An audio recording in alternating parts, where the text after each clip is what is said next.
She arrived with nothing but a child on her hip and a worn travel bag that had seen better decades, and the man who hired her took one look and wished he could send her back. Maren Whitlock had crossed 400 miles of frozen frontier to reach Black Hollow Ranch, only to find cold eyes and colder silence waiting at the door. The cowboys laughed. The ranch owner turned away. Even the wind seemed to push her back toward the road. But Maren had buried a husband, survived a plague, and fed 100 starving men with nothing but a wood stove and sheer will. She wasn't leaving, not without a fight. If this is your first time here, welcome. Hit that like button and drop your city in the comments. I want to see just how far this story travels. Now let's begin. The stagecoach from Laramie arrived 40 minutes late and smelling of wet leather and horse sweat, which was about as good as anyone in Dorset County could expect in late October. Maren Whitlock stepped down from the coach, with Elsie pressed against her left side, the girl's face half buried in her mother's coat. Maren's right hand gripped a canvas travel bag that had been mended so many times the original stitching was barely visible beneath the patches. She set the bag on the frozen ground, straightened her back, and looked at Black Hollow Ranch for the first time. It wasn't what the letter had described.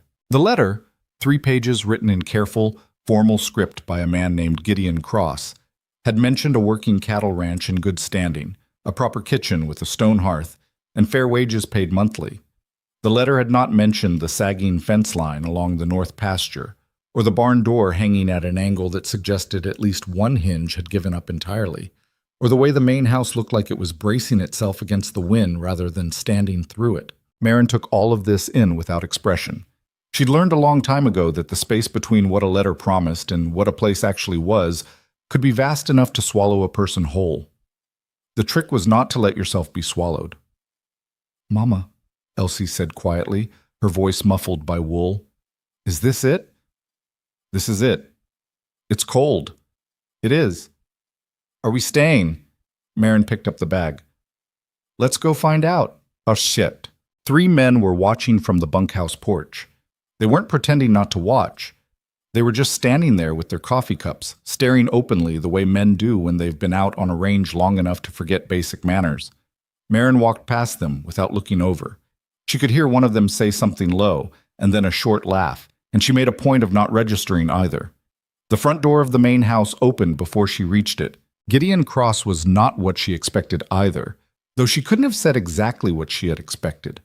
He was taller than average, with broad shoulders that had started to carry some tension in them, the kind that settles into a man's frame when he's been making himself responsible for too much for too long.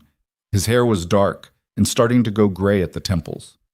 He looked at her the way a person looks at an invoice that doesn't match what they ordered. He didn't say anything for a moment. Maren stopped at the foot of the porch steps. "Mr. Cross, I'm Maren Whitlock. We corresponded in September. I know who you are."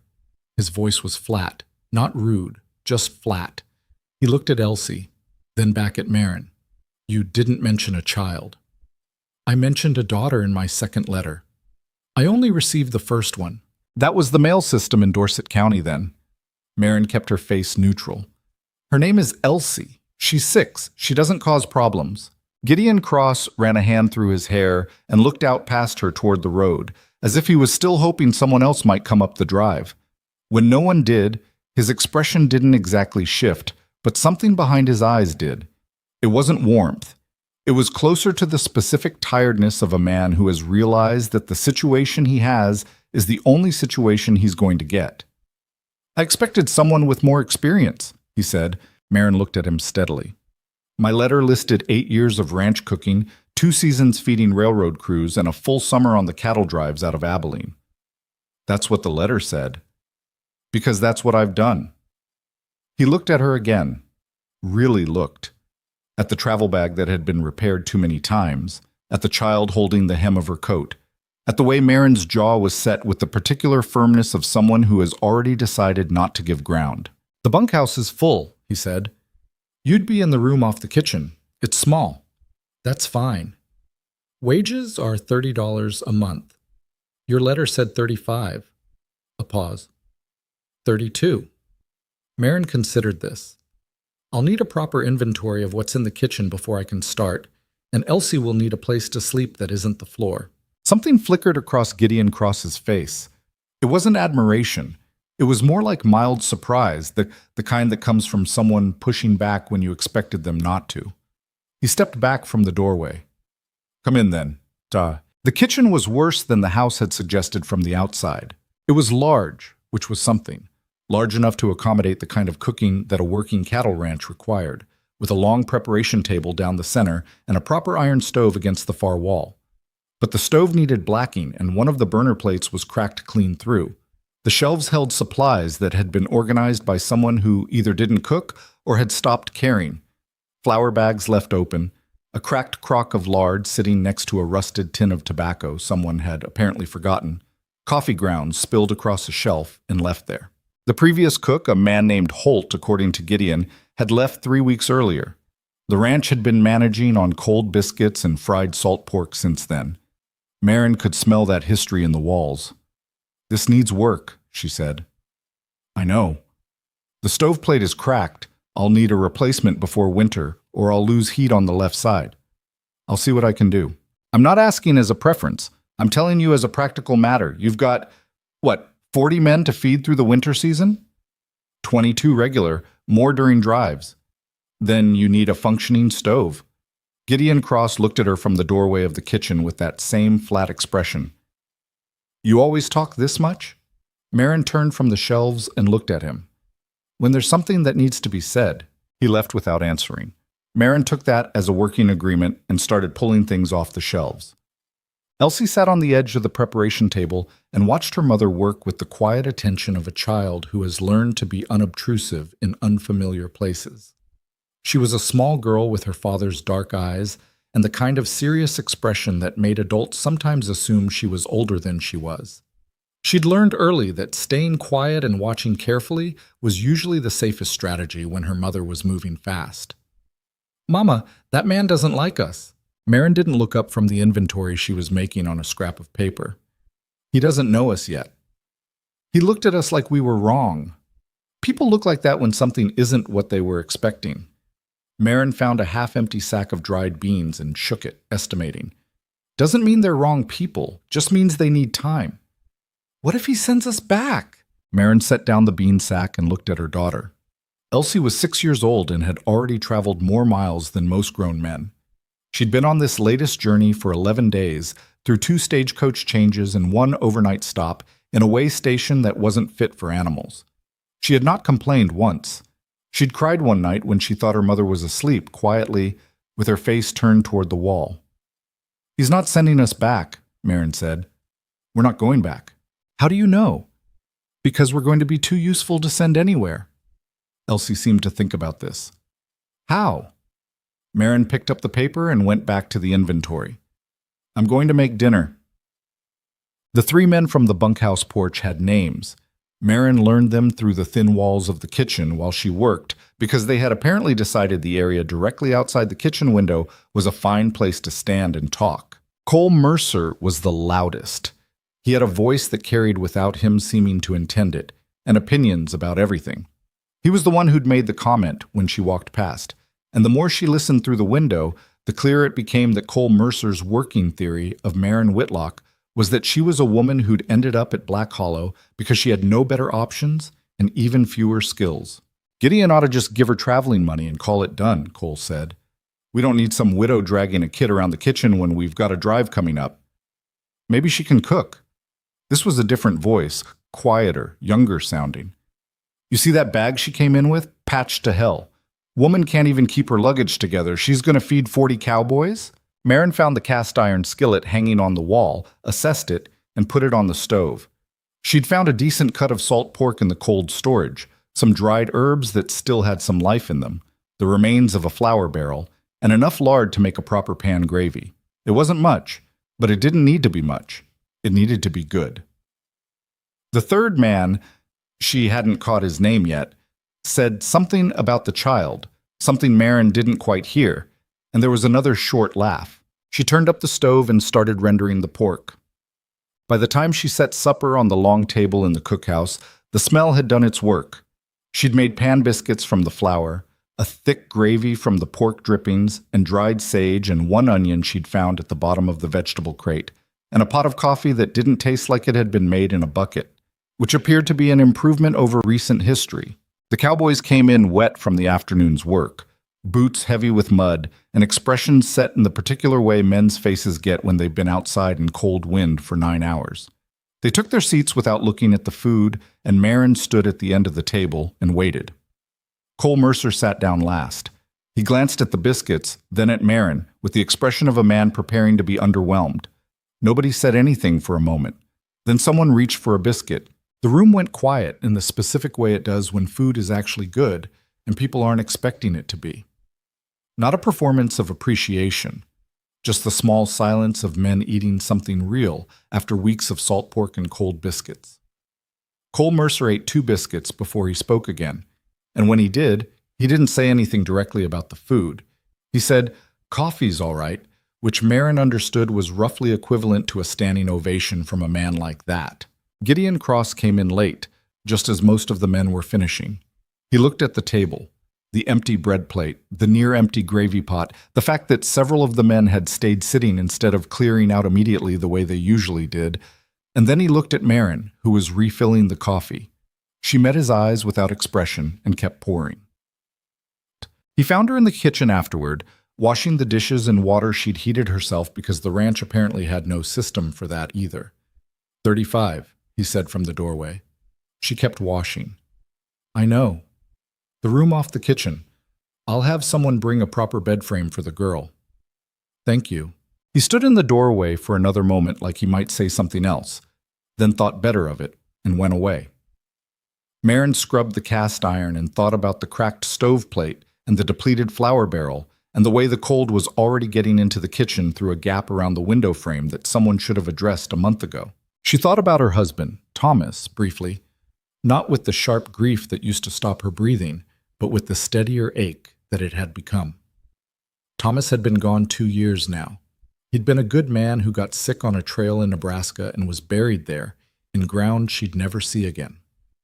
After him, there had been a year of trying to make it work in Abilene, and then the offer from the railroad, and then the slow recognition that she needed to go somewhere she could actually stay. She wasn't sure yet if Black Hollow Ranch was that place, but she had learned a long time ago that places rarely announced themselves as home. You had to build that yourself, one meal at a time, one day at a time, until the ground under your feet started to feel like it knew you. She finished the dishes, checked on Elsie, already asleep on the narrow cot, one arm thrown over the old quilt Marin had packed because it was the one thing from their house in Abilene she couldn't make herself leave behind, and sat down at the kitchen table with her inventory list. The stove plate, the flour, the window gap, the coffee supply, which would last maybe another 3 weeks if she was careful, the salt pork situation, which was manageable but would need addressing before December. She wrote it all down in her clear, cramped handwriting. Tomorrow she would make breakfast. After that, she would make lunch. She would keep making meals, one after another, until this place understood that she wasn't going anywhere. The problem with Black Hollow Ranch, as Marin came to understand it over the following 10 days, was not that it was poorly run. It was that it was running on inertia. Gideon Cross was not a negligent man. The cattle records she glimpsed were meticulous, the hands were paid on time, and there was a genuine system to the way the ranch operated across the seasons. But something had gone slack in the domestic management of the place, and it had been slack for long enough that the slack had become the normal. She later learned, through the kind of sideways gossip that filtered through ranch kitchens as a matter of course, that Gideon's wife had died 18 months earlier. Fever, swift and brutal, the kind that gave you 3 days and then collected on the debt. Her name had been Clara, and she had apparently run the domestic side of the ranch with what the older cowboys described as iron in a velvet glove, which was a phrase that told Marin everything she needed to know about the current state of things. When Clara Cross died, she had apparently taken the institutional knowledge of how to keep a house with her, and nobody had managed to replace it. Marin did not mention Clara to Gideon. She didn't mention her to anyone, but she thought about her sometimes, in the way you think about someone you've never met but whose absence has shaped every room you're working in. She fixed the window gap herself with a strip of leather she found in the barn and some tacks. She wrote a formal request for the stove plate and left it on Gideon's desk, and 3 days later a new plate appeared without comment. She reorganized the pantry shelves according to a logic that anyone with kitchen sense would recognize. established a proper system for the coffee, and began making lists of what supplies would be needed to get the ranch through winter. The Cowboys remained largely divided in their assessment of her. The younger ones, a 19-year-old named Denny, who was still earnest enough to say thank you after every meal, and a quiet man named Ike, who barely spoke but always cleaned his plate twice, were straightforwardly appreciative. The older hands were harder to read. Some of them had started nodding at her when she passed, which was more than she'd gotten in the first week. Cole Mercer remained Cole Mercer. He was not cruel, exactly. He was more like a weather system, constant and requiring management. He had opinions about the way she used the kitchen, the hours she kept, the fact that Elsie sometimes sat in the corner of the cookhouse doing her letters while the men ate breakfast. None of these opinions were vicious. They were just present, the way a draft from under a door is present, constant and slightly draining. "Kid shouldn't be in here during work hours," he said one morning, standing in the cookhouse doorway while Marin set out the breakfast. Marin kept moving. "She's not in the way. Doesn't look right. She's doing her schoolwork. She's quiet." Still, Cole leaned against the doorframe. "This is a working cookhouse, not a schoolroom. Cole." This was from Hank Dubois, one of the older hands, a man in his 50s with a face like weathered wood, who had been on the Black Hollow payroll for 14 years. He said it quietly, without looking up from the bench where he was mending a bridle. Just the name, flat and final. Cole didn't say anything else. He came in and sat down for breakfast. Marin noted this exchange carefully and filed it away. Hank Dubois was not a man who talked much, but when he talked, people listened. She made sure his coffee was always fresh. The first real test came on the 14th day. She'd been managing the meals with what was on hand, which required creativity she hadn't had to exercise since the railroad camps. The flour barrel was getting low, the salt pork was running out, the dried beans she'd stretched as far as they could go, and the order she'd submitted to Gideon for resupply, a careful, specific list with quantities and priorities, had apparently been sitting on his desk for most of the week. She went to find him. He was in the barn, working on one of the wagon wheels with a man named Jonas, who handled most of the mechanical work on the ranch. Marin stood in the barn doorway until Gideon looked up. "The supply order," she said. He straightened up. "I've been dealing with the wheel situation." "I understand, but I need those supplies within the next 4 days or I'm going to start rationing meals. And if we're rationing meals during the fall work season, your hands are going to be half strength and you're going to lose time on the gather." Something shifted in Gideon's expression. Not irritation. It was more like recalibration. The look of a man who has just been presented with a problem he didn't realize was as immediate as it is. 4 days, he said. 3 would be better. He looked at her for a moment, then nodded once, turned, and said something to Jonas about the wagon that apparently involved changing the priority order of the afternoon's tasks. Then he walked past Marin out of the barn without further comment. She had the supplies within 2 days. It was Elsie who first started making real inroads with the men, which Marin observed with a complicated mixture of gratitude and amusement. Elsie had apparently decided, in the systematic way that 6-year-olds sometimes made decisions, that she was going to befriend Hank Dubois. The logic, as near as Marin could tell, was that Hank was quiet and old and sat in the same corner of the cookhouse every morning, which made him a reliable target. She had started by sitting near him with her letters, then by asking him questions about things she saw through the cookhouse window, then by showing him the words she was learning to write. Hank Dubois did not seem to know what to do with a child who had decided to be his friend. He sat very still when she was near him, like a large animal uncertain of its own size in close quarters. But he didn't tell her to go away, and after a week, Marin noticed that he had started arriving at breakfast slightly earlier than before. "Your girl," Hank said to her one morning after Elsie had gone outside to watch Jonas with the horses. Marin looked up from the stove. "Yes? She asked you about the horses out in the east pasture?" "She mentioned them." "I could show her sometime, if you don't object." Marin looked at him. Hank Dubois was examining the surface of the table with great interest, his large calloused hands wrapped around his coffee cup. "That would be fine," she said. "She'd like that." He nodded and didn't say anything else. But the next afternoon he spent 20 minutes in the east pasture with Elsie, showing her how to hold her hand flat when offering a horse something from her palm. And that night at supper, Elsie told her mother it was the best day she'd had since they left Abilene. Marin didn't say anything. She just thought that maybe the ground under her feet was starting to know her name. On the 18th day, Gideon Cross came into the kitchen in the middle of the afternoon and sat down at the table without asking if it was a good time. Marin was rolling dough for the next morning's bread. She kept rolling. "Where did you cook before this?" he said. "I told you in my letter." "Tell me again." She told him again. The ranch outside Cheyenne, 7 years ago, when Thomas was still alive and they were building something together. The trail cook position out of Abilene the summer after that, following the drives north. The 2 seasons with the railroad, working for the Union Pacific through the worst of the mountain camps. The year back in Abilene trying to make something stable before she understood that stability in Abilene wasn't something she was going to find. Gideon listened without interrupting. He had his elbows on the table and was looking at the middle distance the way people do when they're actually listening rather than waiting for their turn to speak. "The railroad camps," he said when she'd finished. "That's hard work." "Yes. Harder than this. Different than this. The conditions were worse. The scale was bigger." He was quiet for a moment. Outside, the wind was picking up. It had been building all day, and by the feel of it, they were in for a proper cold snap before the week was out. "My wife used to run this kitchen," he said. It came out flat and even, the tone of a man stating a fact because the fact is relevant and because he has had enough time with it that he can say it out loud without it unmanning him. Almost. Marin kept her eyes on the dough. "I know. I've been learning the systems she set up." "What systems?" "The way the pantry was organized before it got let go. The rotation of the salt stores. The way the cookhouse table is laid out. She obviously knew how these men ate and how to set things up so the meal moved efficiently." Gideon was looking at her now with an expression she hadn't seen from him before. It wasn't warmth, exactly. But it wasn't the flat assessment he'd been using either. "You could tell all that?" "A kitchen holds its history." Marin folded the dough and turned it.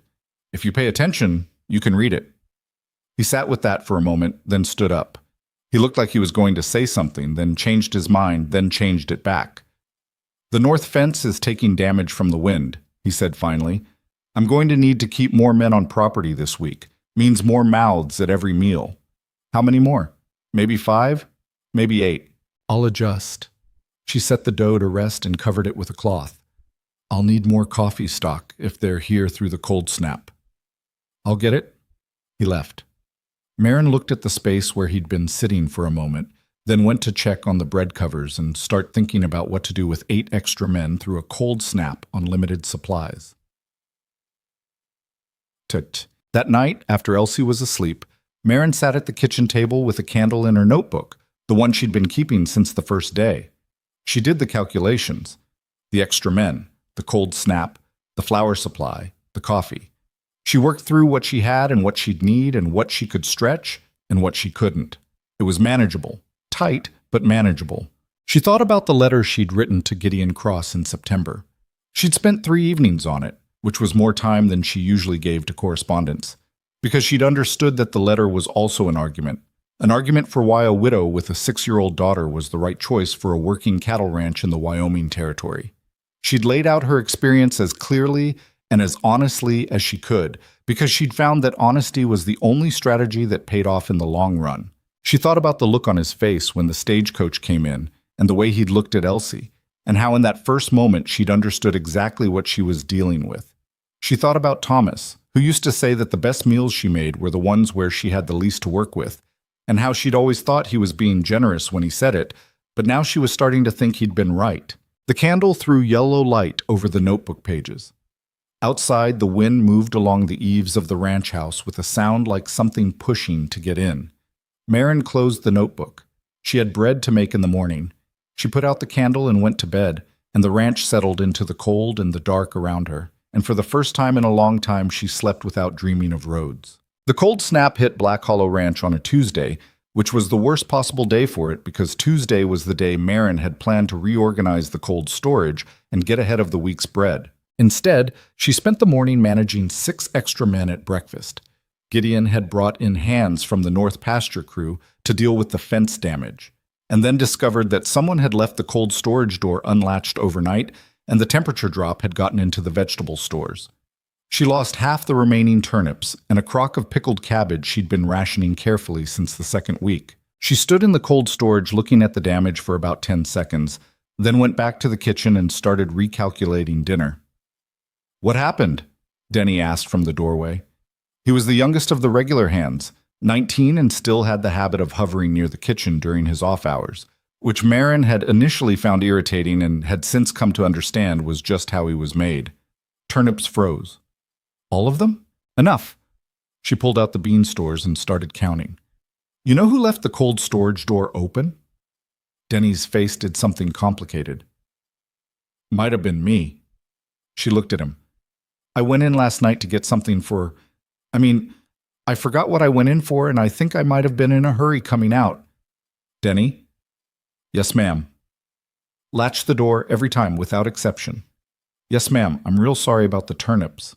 "The turnips are done. Just remember the door." She went back to counting beans. "And stop hovering.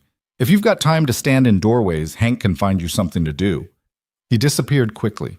Marin wrote down the bean count, did the math on what she could make it stretch to, and started a new list. The cold snap lasted 4 days. By the end of it, Marin had developed a workable system for managing the extra men, had identified the 3 cowboys most likely to leave cabinet doors open, and adjusted her storage habits accordingly, and had made a soup from the frozen turnips by cooking them down into a base that worked better than the original would have anyway. Cole Mercer had seconds of that soup without commenting on it, which she took as a quiet form of progress. On the 5th morning, the temperature lifted slightly, the north fence crew went back out, and the ranch settled back into its regular rhythm. Marin stood at the kitchen window with her coffee and watched the men ride out in the thin early light, and thought that she was starting to understand the shape of this place. It was Hank who told her about the gather. He came into the kitchen 2 mornings after the cold snap, while she was making the bread, sat in his usual corner, and said without preamble, "Big crew coming back end of the month. Gideon's got 16 riders out on the fall gather up in the Powder River breaks. Been out 6 weeks." Marin looked up from the dough. 6 plus the regular crew here. You're looking at close to 40 men all at once for maybe 2-3 days while they rest up and resupply before the final push south. She thought about the kitchen, the stove with its new plate, the flour situation, which was better but not abundant, the coffee supply Gideon had replenished after their conversation. When exactly? Gideon's thinking around the 28th, but it depends on the weather. Hank wrapped both hands around his coffee cup. Storm's been building up north. Might push them back, might push them home faster. Hard to say. Will there be a trail cook coming back with them? Hank was quiet for a moment in the way he was quiet when he was deciding how honest to be. "That's a thing," he said finally. "Pete Garrow was cooking for them out there. Pete's reliable on the trail, but he doesn't do well in kitchens. Too many walls, he says. So Pete goes home when they come in." Pete goes home. Marin looked at her bread dough. 40 men. 2 or 3 days. A supply situation that was functional but not generous. A kitchen that she now knew thoroughly but that had limits. "Is there budget to bring someone in to help?" she asked. Hank considered this. "You'd have to ask Gideon." She asked Gideon that afternoon. He was in the ranch office going over the fall ledgers, the door half open in the way that Marin had come to understand meant he would tolerate an interruption but would prefer it to be brief. She made it brief. 40 men, 2 to 3 days, current supply situation, the question of whether she could have 1 extra set of hands in the kitchen for the duration. Gideon looked up from the ledger. "Who?" "I don't know yet. I'm asking if there's money for it before I figure out who." "There's not much." "Then I need to know what I have to work with before I commit to feeding 40 men on what's currently in that kitchen." He leaned back in his chair, which creaked under him. He had a pencil in his hand that he tapped once against the desk. "You saying you can't do it?" "I'm saying I want to do it correctly. And to do it correctly, I need either more resources or more help." He looked at her. She had learned in the past few weeks that Gideon Cross had a specific kind of silence that wasn't hostile. It was more like he was actually processing things rather than performing consideration. It made him easier to talk to than most men of his type, once you understood what the silence meant. "What if I give you the supply budget instead of the extra hand?" he said.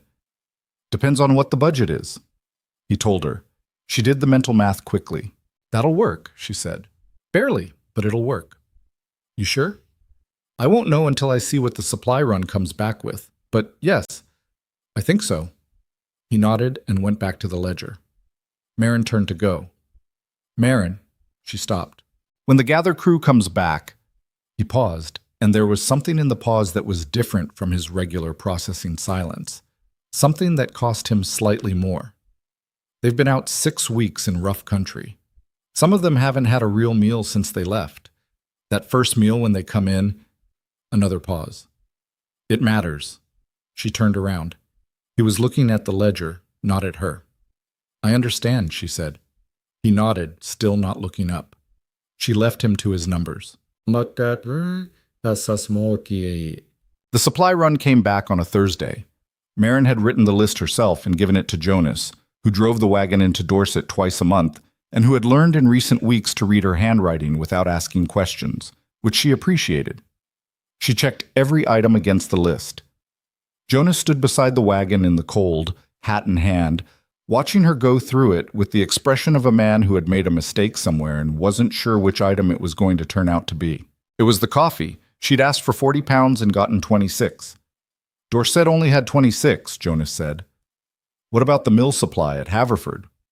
I didn't go to Haverford. She kept her voice even. Next time there's a supply run of this size, Jonas, if Dorset doesn't have what's on the list, the trip to Haverford is part of the job. That's another 4 hours. I know, but I need 40 pounds of coffee for 40 men in cold weather, not 26. She closed the supply list. Can you go back out before the 28th? He thought about it. Maybe the 26th. Then on the 26th, Haverford, please. Yes, ma'am. She organized the remaining supplies with Denny's help, because Denny had become useful in a specific way. He was not a skilled kitchen hand, but he was strong and he followed instructions exactly, which was sometimes more valuable than skill. They arranged everything according to her system, labeled the bins the way she needed them labeled, and she walked through the space twice afterward just to have the layout firmly in her head. The kitchen was as ready as she could make it. The rest would depend on what the weather decided to do. The weather decided to be a problem. On the 24th, 2 days before Jonas was supposed to make the Haverford run, a rider came in from the north pasture with word that the storm Hank had mentioned, the one building up in the breaks above the Powder River country, had turned serious. It was moving faster than expected and dropping hard. Marin heard this secondhand through Denny, who had heard it from the rider, who had apparently been dramatic about it in the way that trail riders sometimes were. She waited until she could hear the actual information from someone reliable, which turned out to be Hank, who came into the kitchen that evening and sat down and said, "Storm's going to hit before the 28th. How bad?" "Bad. Northern push. Temperature's going to drop hard and fast." He looked at his coffee cup. Gideon's been in contact with the gather crew through the relay riders. He's telling them to push south faster. They might make it before the worst of it hits. Might? Might. Hank turned the cup in his hands. Thing is, if they push hard to get ahead of the storm, they're going to come in worse than usual. Exhausted, half-frozen, probably not had proper food in 4 or 5 days because you can't cook right when you're moving that fast. Marin sat with that for a moment. She looked at the kitchen around her. The supplies arranged on the shelves, the flour she'd measured against the bread she'd planned, the coffee situation that was already tight. When, she said. Could be the 26th, could be the 27th. Depends on how fast they push and where the storm overtakes them. The 26th was when Jonas was supposed to make the Haverford run for the coffee. Jonas can't make Haverford now, she said. No. She stood up and went to the shelves and looked at the coffee stock. 26 pounds for 40 men in serious cold weather over 2 or 3 days. She ran the numbers. It was going to be very tight, not impossible, but the kind of tight that meant no waste, no miscalculation, no spilled grounds, no room for error of any kind. "I'll make it work," she said, more to herself than to Hank. "I know you will," he said, and she believed he meant it. Yuck. The news about the cook situation came the next morning, and it was Cole Mercer who brought it, which was appropriate in the way that unpleasant things were often delivered by the person you'd least choose for the job. He came into the kitchen at an odd hour, mid-morning, when Marin was working on the prep for the day's lunch. He stood in the doorway and said, without any particular build-up, "Pete Garrow's not coming back with the gather crew. Marin kept chopping. What do you mean he's not coming back? Threw his back out 2 weeks ago on the trail, riding anyway because there wasn't a choice, but he's not going to be able to do kitchen work when they get in. Doc and Dorset's going to have to look at him. She set down the knife. Who's been cooking for 16 men on the gather for the past 2 weeks? Rotating, whoever's least useful on the cattle work gets the pot duty. Cole's expression made clear what he thought of the quality that arrangement had produced. Those men are coming in hungry, real hungry. Marin stood very still for a moment, thinking. Then she picked the knife back up. Is there anyone else who can help in the kitchen when they arrive? She asked. That's what I came to ask you about. Cole shifted his weight in the doorway, which was about as close as he got to awkward. Gideon's asking if you need anyone pulled off regular duty to give you a hand. Who's available that can actually be useful and not just underfoot? Cole was quiet for a second. Denny's the obvious one. Denny's useful for hauling and lifting. What about actual cooking? Another pause. There's a hand called Reyes. Victor Reyes, been with us since spring. His mother ran a cook wagon on the Chisholm drives. He knows his way around a kitchen. Marin looked at Cole directly. Why didn't anyone mention Victor Reyes to me before now? Cole met her eyes. He had the grace to look very slightly uncomfortable. Guess it didn't come up. Get me Victor Reyes, she said, and Denny. And tell Gideon I need an hour with him this afternoon to go over what we're doing. Cole nodded and left without further commentary. Marin stood at the preparation table and looked at the kitchen layout with new eyes. Not the kitchen she'd been running for the past 3 weeks, but the kitchen she was going to have to turn into something capable of feeding 16 trail-worn, half-frozen cowboys, in addition to the 22 men already here, all at once, in the middle of a northern storm. She picked up her notebook and started a new page. Victor Reyes turned out to be exactly what Cole had described, and somewhat more. He was in his late 20s, compact and efficient in his movements, with the particular quality of someone who had learned to cook in difficult conditions and had internalized the discipline that required. He came into the kitchen that afternoon, looked at the layout once, asked 3 specific questions about the stove capacity and the water situation, and then said, I can work with this. Have you cooked for large crews before? Marin asked. My mother's wagon fed 60 on the drives. He said it without pride, just as information. I've done 30 on my own. Good. Here's what I need you to understand. She showed him the notebook, the supply list, the calculations she'd done on what they had, and how it needed to be divided across the meals. He read it carefully, asked 2 more questions, suggested one adjustment to the bread ratio that was actually better than what she'd planned. She made the adjustment. We work well together. This will be fine, he said. And if we don't work well together, he smiled slightly, then it'll still be fine, just louder. Marin almost smiled back. I'll take that. She handed him the revised list. Start on the bean soak tonight. I need 8 pounds going before the men come in for supper. He took the list and got to work, and Marin thought that whatever else Cole Mercer was, he had been genuinely useful for once, which was a data point she hadn't expected. The hour with Gideon that afternoon was short and direct. She told him what she planned to make, why, and what it would cost in supplies. She told him about the coffee situation and what she was going to do about it, stretching the 26 pounds by adjusting the brew strength for the first day when she had more flexibility, and saving the stronger brew for when the gather crew arrived exhausted and frozen. She told him about Victor and Denny and how she planned to use them. He listened to all of it without interrupting. When she was done, he said, What do you need from me? Stay out of the kitchen, she said. And if any of the men on the regular crew give Victor or Denny a hard time about taking kitchen duty, I need that handled before it becomes a problem. I'll handle it. And one more thing. She hesitated, which was not something she did often. When the gather crew comes in, whoever they are and however they come in, I need them to come through the cookhouse first before anything else, before the barn, before the bunkhouse. I need them at that table. Gideon looked at her. Why? Because a hot meal does more for a man's state of mind than almost anything else. And if those men go to the barn first and the bunkhouse first and get settled and then come to the cookhouse cold and tired and already half resigned to disappointment, they're going to be a harder room to feed. I want them at the table when they're still on their feet and the smell hits them right. It makes a difference. He was quiet for a moment. You've done this before. Many times. All right, he said. Cooked. Marin closed her notebook and stood up. Outside the window, the sky to the north had the particular gray-yellow cast of serious weather building at distance. The storm was still somewhere up in the breaks, pushing south through the high country, driving 16 cold and weary men ahead of it. She had 2 days, maybe less. She went back to the kitchen, tied on her apron, and started the bread.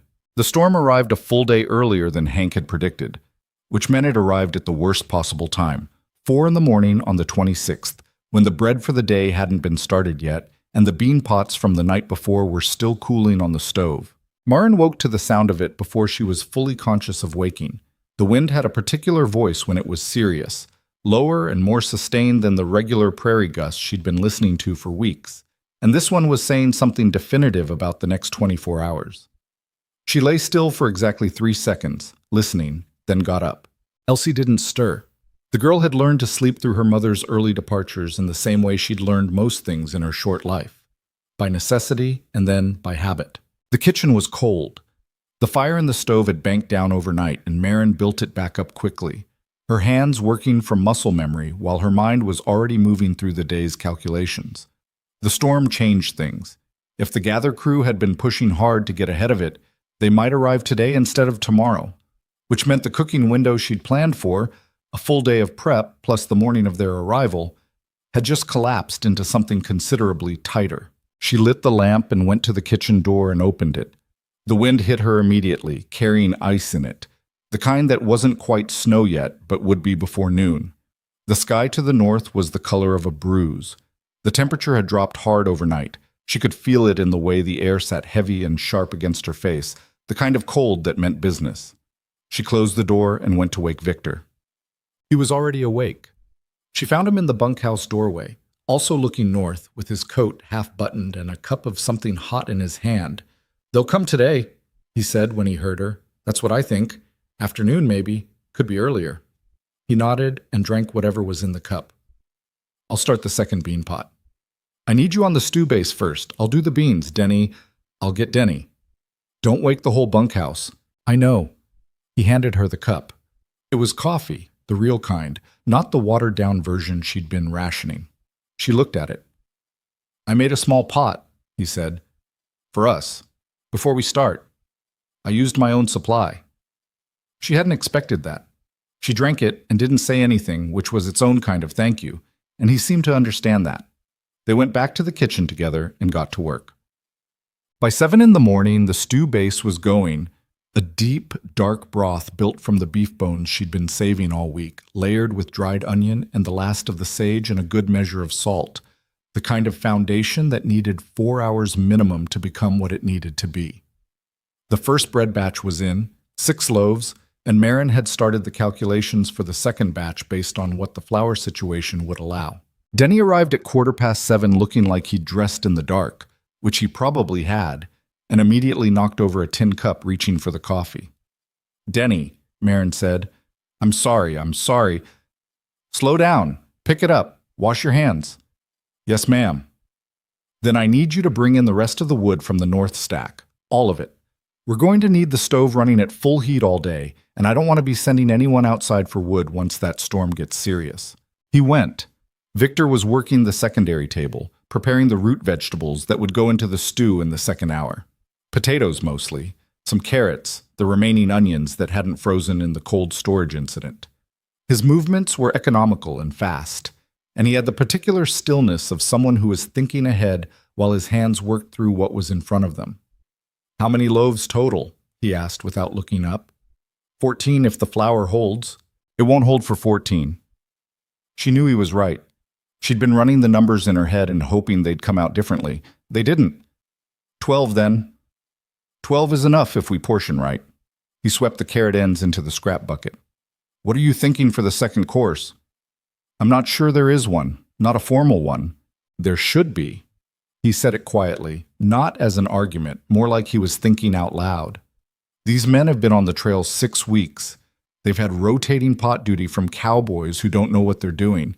If all they get is stew and bread, it fills them up, but it doesn't. He paused, looking for the word. "Land," Marin said. He looked at her. "Yes, exactly. It doesn't land. She stood at the stove and thought about what she had. The flour was committed to the bread. The beans were going in the second pot. The coffee supply was what it was. But there was the salt pork she'd been holding back, a substantial piece, 15 pounds or thereabouts, that she'd planned to use over the following 2 weeks. And there were the dried apples in the tin on the top shelf, a full canister that she'd been saving without quite knowing what she was saving them for. "Apple cake," she said. Victor looked at the canister, then at her. "Do you have enough fat for that?" "Barely. Barely works. It's going to mean the regular crew goes without something this week. The regular crew has been eating well for 3 weeks." He said it without judgment, just as a fact. "They can spare it." Marin got the canister down from the shelf. The morning moved the way hard work mornings move. Not fast or slow exactly, but with the kind of dense momentum where you look up and an hour has passed without you noticing it. The stew developed and deepened, the bread rose and went into the oven in careful rotation. The apple cake took shape in the heavy pan Marin had to grease twice because the first coat wasn't sufficient, and she nearly lost it. At 11, the storm outside went from serious to severe. The wind drove the snow horizontally now, and the temperature had dropped to the kind of level where you could feel it through the walls. The cookhouse fire was doing its job, but the cold pressed at the edges of the room, finding the gaps, making itself felt in the floors and around the door seams. Cole Mercer appeared at noon, ducking in out of the weather with snow on his hat, and the particular expression of a man who has been outside in bad conditions and is reconsidering his life choices. "Any word from the gather crew?" Marin asked. "Relay rider came in an hour ago. They're maybe 5-6 miles out, moving slow because of the conditions." He stood near the stove without asking, warming his hands. The smell in the kitchen had apparently rendered him temporarily incapable of social antagonism because he just stood there breathing it in. "That's..." He stopped. "What?" "Nothing. Smells like something. It's the stew. I know what it is." He looked at the pots, the bread on the cooling rack, the apple cake Marin had just pulled from the oven and set on the preparation table. His expression did something complicated. "You made cake. Apple. For the gather crew. For everyone." Cole was quiet for a moment. Then he said, "Those men haven't had anything decent in weeks. Pete Garrow's a good trail hand, but he's a miserable cook on a good day, and a disaster when he's hurt." He picked up his hat from where he'd set it on the table edge. "I'll make sure they come straight here when they ride in." Marin looked at him. That was, in its way, the most useful and least complicated thing Cole Mercer had said to her since she arrived. "Thank you," she said. He put his hat back on and went back out into the storm without looking at her. Victor watched him go. "That man is a better person than he pretends to be," he said. "Most people are," Marin said, and went back to the stew. The gather crew arrived at 2:30 in the afternoon, and they did not arrive cleanly. Marin heard them before she saw them. The sound of horses coming in under the wind, the voices of men calling to each other, the particular quality of controlled chaos that 16 people and their horses create when they're cold and exhausted and finally arriving somewhere after a very long time away. She heard Gideon's voice outside, the lower register of a man taking charge of a situation, directing the horses to the barn, calling out names. Then the cookhouse door opened and the first of them came in. He was a man in his 40s, broad-shouldered, with ice in his beard, and the kind of pallor in his face that comes from sustained exposure and serious cold. Behind him came 2 more, and then 4 more. And then they were coming in a slow, steady stream, filling the cookhouse with the smell of wet wool and horses and 6 weeks of trail work, shedding their outer coats and hats, and collapsing onto the benches in the way that bodies collapse when they have been upright through pure determination for too long and have finally been given permission to stop. Marin didn't wait for them to settle fully. She started moving. The coffee went to the table first, in the largest pot she had, with tin cups already set out. Then the bread. 3 loaves, sliced, with the rendered pork fat that served as butter because she hadn't had actual butter in 10 days.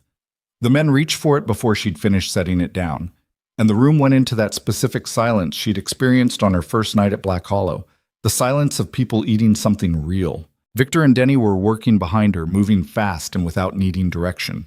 The stew came in the big serving pot, ladled out at the table by Victor while Marin managed the coffee and the bread and kept track of who had what and what needed refilling. She didn't in plates and what was empty and what needed to come next. This was how she always worked a large meal. Not the whole room at once, which was overwhelming, but the immediate next task, and then the next one, the work breaking itself down into manageable pieces by the simple necessity of doing it. At some point, Gideon came in. She was aware of him at the edge of the room in the way she'd become aware of him generally, a kind of peripheral attention that she hadn't entirely planned to develop but had. He didn't sit. He stood near the door and watched the room, and whatever was on his face, she didn't have time to read. The stew was running low. She caught Victor's eye and he was already moving, already heading back to the kitchen to transfer the second pot. Denny was cutting the remaining bread. Marin refilled the coffee down the table, top to bottom, and when she got to the far end, she found a man sitting slightly apart from the others who hadn't touched anything on the table in front of him. She stopped. He was old, older than most of the Gather crew, maybe 65, with the kind of face that had been weathered past the point where you could tell what it had started out as. His hands were on the table in front of him, rough and cracked at the knuckles, and he was looking at the stew in his bowl without eating it, not with distaste, with something that looked more like he was having trouble believing it was real. "You all right?" Marin asked. He looked up. His eyes were clear, a pale gray blue, set deep in a face that had a lot of years behind it. "Yes," he said. "I'm fine." He picked up his spoon slowly and took a mouthful of the stew. He chewed, swallowed, and set the spoon down again. Then he looked at her. "Where did you learn to make stew like this?" he said. "My mother." "Why?" He looked at her very carefully, in the way that someone looks at a person when they think they might have seen them before, but can't quite place it. "What's your name?" "Marin Whitlock. I'm the cook here." The name landed on him differently than she expected. His face changed. Not dramatically, but in the way that a room changes when someone opens a curtain. He sat forward slightly. "Whitlock," he said. "Thomas Whitlock's wife." The cookhouse noise around her kept going. She heard it from a slight distance, the way you hear ambient sound when something immediate has just claimed your attention entirely. "Thomas was my husband," she said. "He passed 2 years ago." The old man's expression did something she couldn't quite categorize. "I rode with Thomas Whitlock for a season out of Abilene," he said. 73 or 74, I don't remember which. He talked about you. A pause. "He said the best cook in 3 territories was his wife and nobody else was close." Marin said nothing.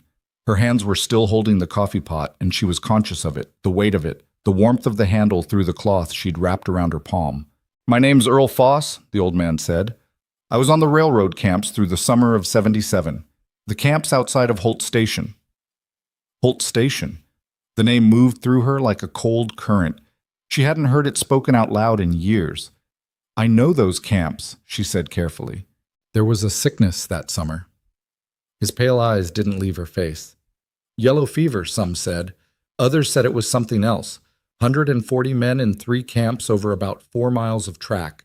And the sickness came through in July and August, and it was bad. He paused. A woman came. Showed up one morning with a wagon and set up a cook operation that fed those men through the worst of it. Made sure they had hot food and clean water when the company wanted to pull out and leave them. Fought with the company foreman for 3 days straight to keep the supply line open. Another pause. A lot of those men are alive today because of that cook. The cookhouse had not gone quiet. The men were still eating, still talking in the low, worn way of people who are warming up after a long cold. Victor was back with the second stew pot. Denny was at the far end of the table. None of them were listening to this particular conversation. "That was a long time ago," Marin said. "Was that you?" Earl Foss said. Direct, the way old men who have been on the frontier long enough to have run out of patience with indirection tend to be. Marin stood with the coffee pot and the weight of it and the weight of everything else. "Yes," she said. Earl Foss sat back in his chair. He looked at her for a long moment, not with surprise exactly, but with the specific expression of a man who has just had a suspicion confirmed that he'd been carrying for a while. "I thought so," he said quietly. "Couldn't be sure from the years, but this—" He gestured at the table, the stew, the bread, the room. "This has the same hand." Marin moved on down the table. She refilled the cups and checked the bread supply and kept working, because the meal didn't stop for personal conversations, and she had 40 men to feed. But Earl Foss talked. He talked to the men around him first, quietly, while he ate. Then a little louder, because the man next to him asked a question, and then louder still because that was the nature of stories in closed rooms. They expanded to fill the available space. She was back at the far end of the table with the coffee pot when she became aware that the character of the room had shifted. The Gather Crew men were still eating, but they were also listening. The regular Black Hollow hands, some of whom had come in from the storm to get coffee and stayed, were listening too. Even the level of background noise had changed, dropping down into something quieter and more attentive. She didn't look up. She kept the coffee moving. Earl Foss was telling the Holt Station story. Not to her, to the room. He wasn't theatrical about it, didn't perform it. He just talked the way a man who was there talks about a thing that happened, with the specific flat detail of someone reporting rather than embellishing. The sickness. The company wanting to abandon the camp. The woman who showed up with a wagon and stayed. The 3 days of confrontation with the foreman. The weeks of feeding 140 sick and frightened men with whatever she could get her hands on, stretching supplies, improvising, keeping the kitchen running when half her helpers were too sick to stand. I didn't get her name then, Earl said. Some of the men called her Whitlock's wife. Some of them called her just the cook. I heard she'd lost someone on the trail not long before. Husband, I thought. But maybe it was someone else. He picked up his coffee. Doesn't matter. What matters is that woman kept 140 men alive through a bad summer and then packed up her wagon and moved on. And I never saw her again until I sat down to this table tonight. The room was very quiet now. Marin was at the stove end of the cookhouse, her back to the table, pretending to check the temperature of something that didn't need checking. She heard the silence. She heard it extend in the specific way silences extend when people are recalibrating something. Then Cole Mercer said, from somewhere in the middle of the room, "That was her?" "That's her," Earl Foss said. Another silence, shorter this time. Then one of the Gather Crew, she didn't see who, said quietly, almost to himself, "We've been treating her like a seasonal hire." Nobody responded to that directly. Nobody needed to. But Gideon Cross had been in the room for most of it. She'd been aware of him at the periphery, but hadn't looked at him directly. And when she finally turned from the stove, he was standing near the door with his arms at his sides and an expression on his face that she couldn't fully read from across the room. He was looking at her. Not the way he'd looked at her when the stagecoach came in, that flat, disappointed assessment. Something different, something she didn't have a clean word for. Marin held his gaze for a moment, then looked away and started clearing the empty bread plates. The apple cake came out at the end, and when Victor set it on the table, the room responded with a sound that was somewhere between surprise and something that was not quite laughter, but was adjacent to it. The involuntary sound people make when they have been given something they weren't expecting, and the unexpectedness of it moves through them. Marin cut it and passed it down and watched the Gather Crew eat it with the particular attention of men who have been on the range long enough that a piece of apple cake at the end of a hot meal in a warm room in the middle of a northern storm has become, without exaggeration, one of the best things that has happened to them in recent memory. Earl Foss ate his slice slowly, with his eyes half closed, and when he finished, he set his fork down and sat quietly for a moment. "Same hand," he said to no one in particular. "Exactly the same hand." Marin collected the plates and didn't say anything. Outside, the storm was still going, driving itself against the walls of the cookhouse with everything it had. Inside, the fire burned and the men sat in the warmth and the smell of food, and for a while nothing needed to be said at all. She slipped out to check on Elsie sometime past 4. The girl was in the kitchen, asleep in the chair near the stove with her quilt pulled up, one of her letters books open in her lap where it had fallen when she drifted off.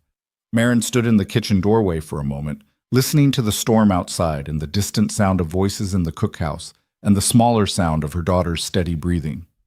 Then she went back to work. There were still dishes to clean, pots to scrub, the kitchen to set to rights for the morning. The work was not done because the meal was done. It was never done for that reason. She tied her apron back on and filled the wash basin and started in. Victor came in a few minutes later and picked up a dish towel without being asked. "The old man," Victor said. "Foss. Did you know him from before? No. She handed him a pot. He knew my husband, and he was in the Holt station camp. He told it right? What happened there? She thought about how to answer that. Close enough, she said finally. He left out some parts. What parts? The part where I almost didn't stay. She put her hands back in the wash water. The foreman offered me money to leave. Decent money, more than I was making. He wanted the camp shut down, the men dispersed, the sickness quarantined by abandonment. Thought that was cleaner. She was quiet for a moment. I almost took the money. I want to be honest about that. I stood there for a long time thinking about it. Victor was drying the pot carefully. But you didn't take it. No. Why not? She handed him the next dish, because I'd have had to look at myself in the morning. He nodded and dried the dish and didn't ask any more questions. And the two of them worked through the rest of the washing in the particular easy quiet of people who understand each other well enough not to need to fill the space. When the kitchen was clean and the fire was banked for the night, and Victor had gone back to the bunkhouse, Maren sat down at the kitchen table with the last half cup of coffee from the pot she'd set aside for herself, and looked at the walls around her. The kitchen smelled like bread and apples and wood smoke, and the storm was still talking outside, and Elsie was asleep in the chair with her book, and Black Hollow Ranch was quiet around her in the way that places are quiet when they are full of people who are, for the moment, exactly where they need to be. Maren drank her coffee. Her hands ached, her feet ached. There was a burn on her left forearm from the second bread batch that she'd been ignoring all afternoon and would need to look at properly before she slept. She thought about Earl Foss saying same hand, and about the Holt Station summer, and about Thomas, and about the long road from there to here. The burn on her arm would keep until morning. She checked on Elsie one more time. The girl hadn't moved, and put out the lamp and went to bed, while outside the storm ran itself against the walls of Black Hollow Ranch, and found, for the first time, that it wasn't going to move anything. The morning after the storm, Black Hollow Ranch woke slowly. The gather crew slept late by ranch standards, past 6, some of them past 7, and nobody said a word about it, which was itself a kind of acknowledgement of what those men had been through. The regular hands moved quietly around the bunkhouse and the barn, doing the early chores with a consideration for the sleeping men that Maren noticed and thought said something decent about the Black Hollow crew when they weren't posturing at each other. She had breakfast ready at 7:30, not the scaled-back version she'd been planning before the supply situation got complicated, but a full spread, fried salt pork, pan biscuits, a pot of properly strong coffee, and the last of the dried apple preserves she'd been holding back for a moment that warranted them. When the gather crew started filing in, bleary and stiff-legged from 6 weeks of sleeping on hard ground, they found a table that looked like someone had been expecting them specifically. Earl Foss came in near the end, moving carefully the way older men move when the cold has gotten into their joints overnight. He sat in the same spot as the night before and wrapped both hands around his coffee cup and looked at Maren across the room. "How's the burn?" he said. She'd forgotten she'd mentioned it, or maybe she hadn't mentioned it, and he'd just noticed. Some people were like that. They registered the details that others missed. "Fine," she said. "It's nothing." "Let me see. Earl, I've patched enough trail injuries to know the difference between nothing and something," he said. "Let me see it." She crossed the room and held out her left arm. The burn was on the inside of the forearm, about 3 inches long, from where the edge of the bread pan had caught her when she pulled it from the oven. It was red and had blistered some overnight. Not serious, but not nothing either. Earl examined it, nodded, and released her arm. "You've got anything to put on that? I'll find something." "Don't wait on it. Infection gets into a kitchen burn faster than most." He picked up his coffee. "There's a tin of salve in the saddlebag on my gray horse. You're welcome to it." "Thank you." "Don't thank me. Just use it before lunch." She used it before lunch. It helped.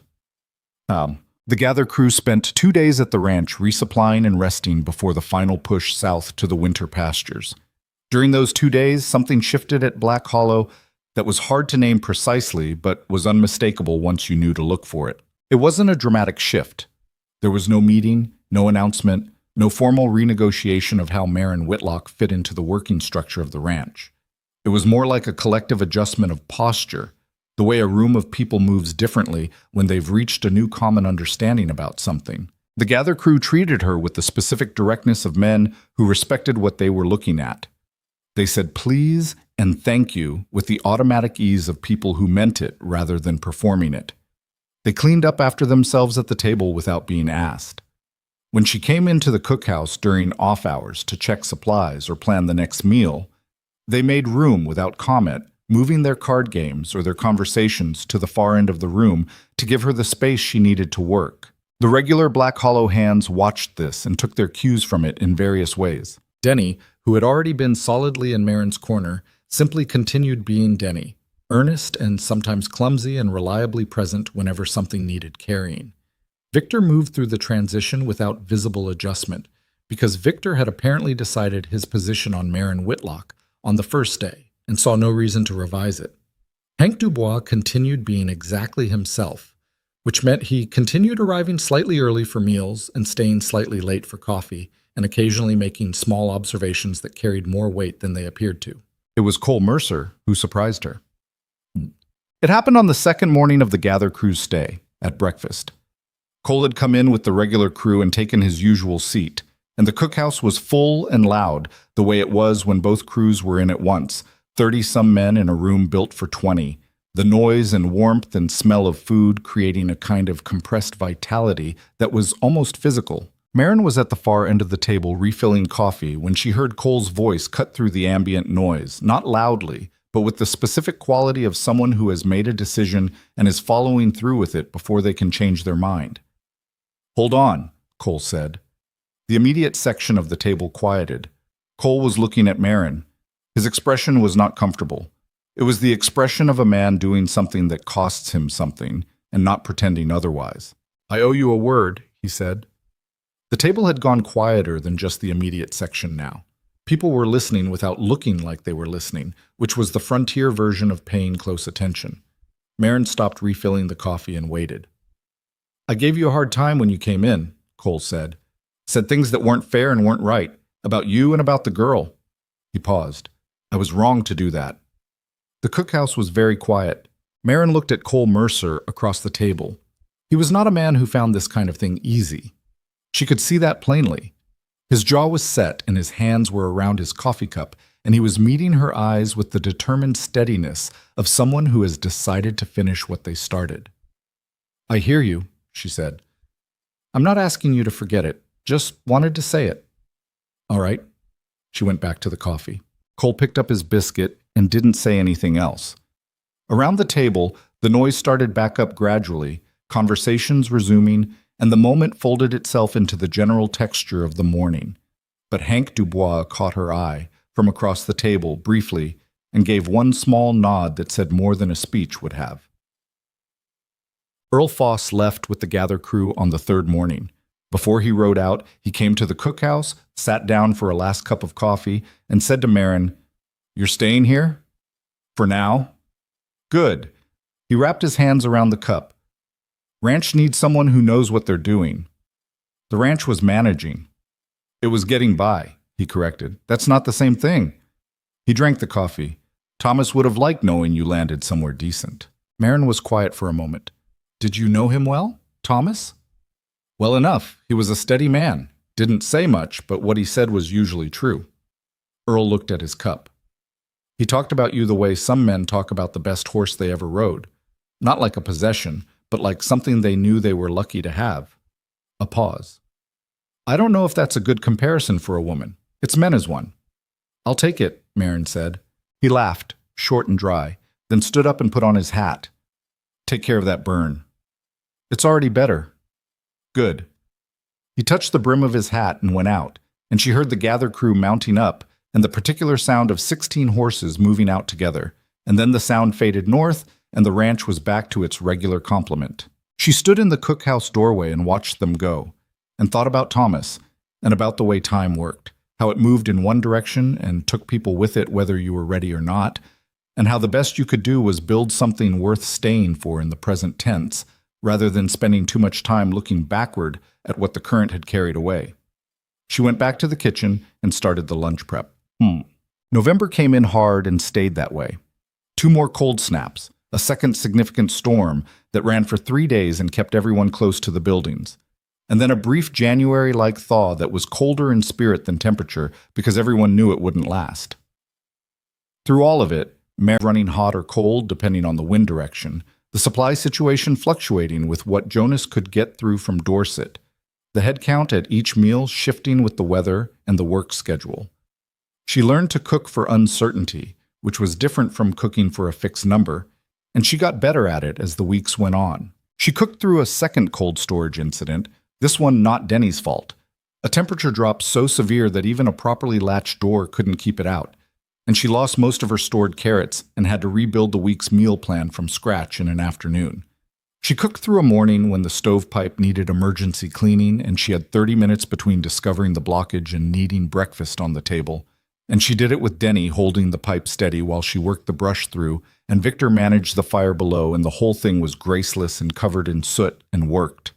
She cooked through a week when 4 of the regular hands were down with a chest cold that moved through the bunkhouse in the systematic way illness does when men share sleeping quarters, and she made broth and kept it hot and available at odd hours when sick men needed it, which meant she was essentially keeping 2 separate meal schedules running simultaneously.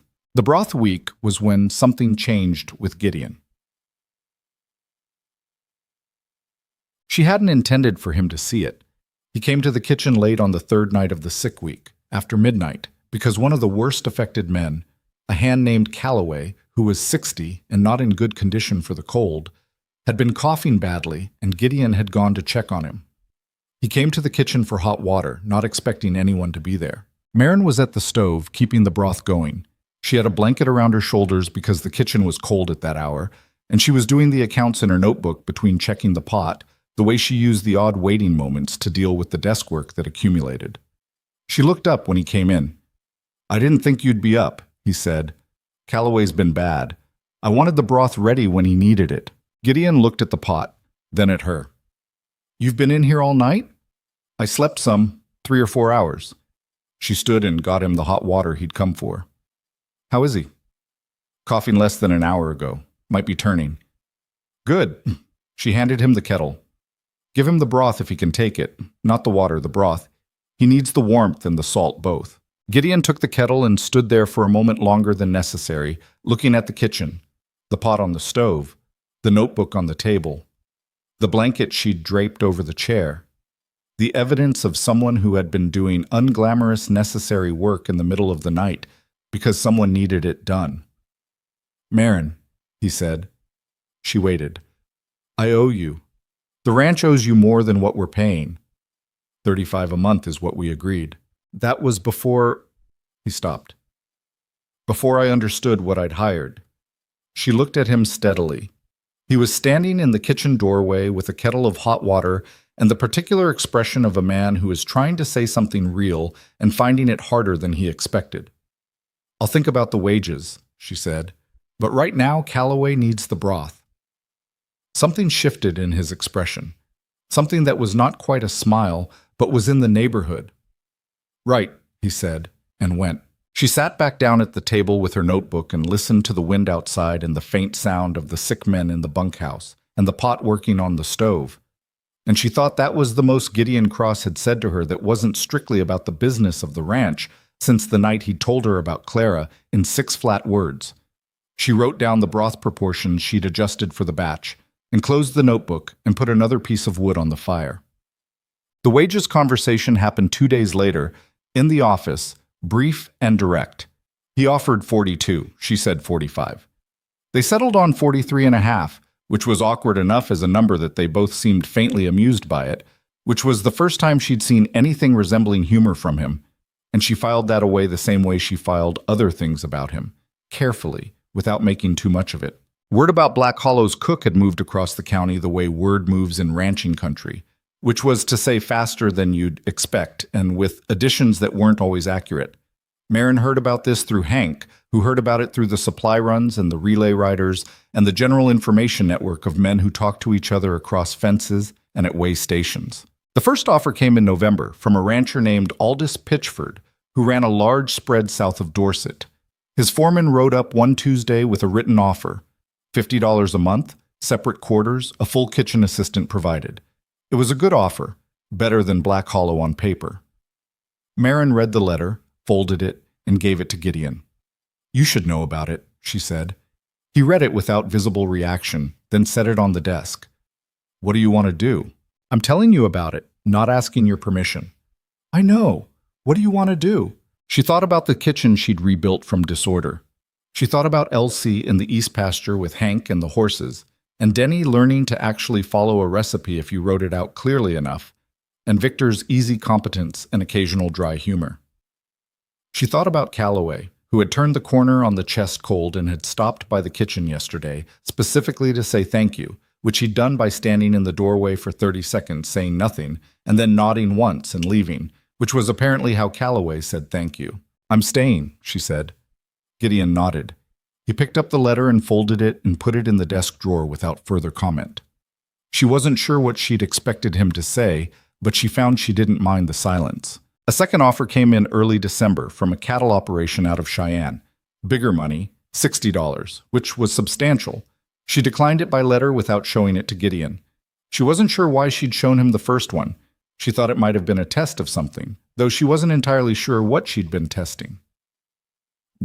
Through the deep weeks of November and into December, the rhythm of the ranch settled into something that felt not comfortable exactly, because ranching in winter was never comfortable, but established, known. The kind of rhythm you can move through without thinking about every step, because the ground has become familiar enough that your feet know where to go. She and Victor had developed a working relationship that was efficient and occasionally funny and entirely without the kind of social friction that complicated most close working arrangements.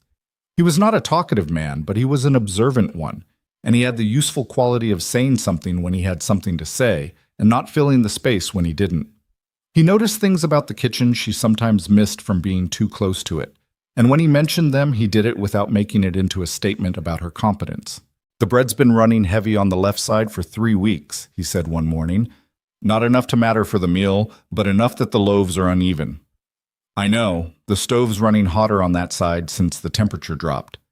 "You rotating the pans?" "I started last week." He nodded and went back to what he was doing. That was the whole conversation. It was the kind of exchange that happened between people who were paying attention to the same thing, and she valued it more than she would have been able to articulate a few months earlier. With Elsie, the winter weeks produced a different kind of settling. The girl had staked out her own small territory on the ranch with the particular confidence of children who have decided they belong somewhere.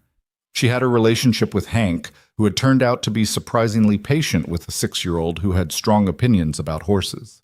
She had claimed a spot in the corner of the cookhouse that everyone seemed to tacitly understand was hers, where she did her letters and her numbers and her occasional drawing while the adults moved around her. Some of the cowboys had started talking to her not in the patronizing way adults often address children, but in the direct, slightly surprised way that happens when a child turns out to be more interesting than expected.